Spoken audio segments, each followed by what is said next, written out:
Luke chapter 21. Jesus looked up and saw the rich putting their gifts into the offering box, and he saw a poor widow put in 2 small copper coins. And he said, "Truly, I tell you, this poor widow has put in more than all of them, for they all contributed out of their abundance, but she out of her poverty put in all she had to live on." And while some were speaking of the temple, how it was adorned with noble stones and offerings, he said, "As for these things that you see, the days will come when they will not be left here one stone upon another that will not be thrown down." And they asked him, "Teacher, when will these things be? And what will be the sign when these things are about to take place?" And he said, "See that you are not led astray.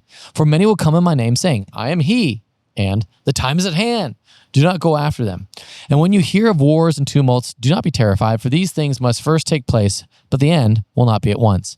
Then he said to them, "Nation will rise against nation, and kingdom against kingdom. And there will be great earthquakes, and in various places famines and pestilences, and there will be terrors and great signs from heaven.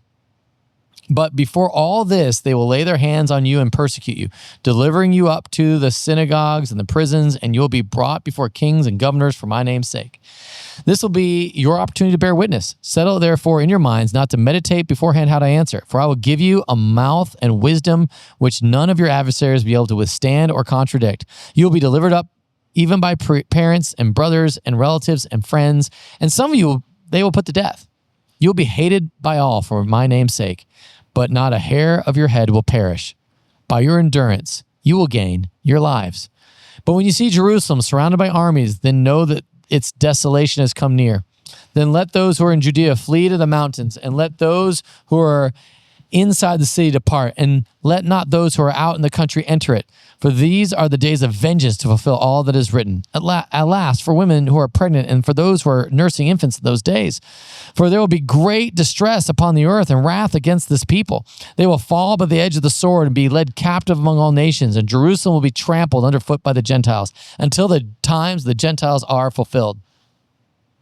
And there will be signs in sun and moon and stars, and on the earth distress of nations and perplexity because of the roaring of the sea and the waves.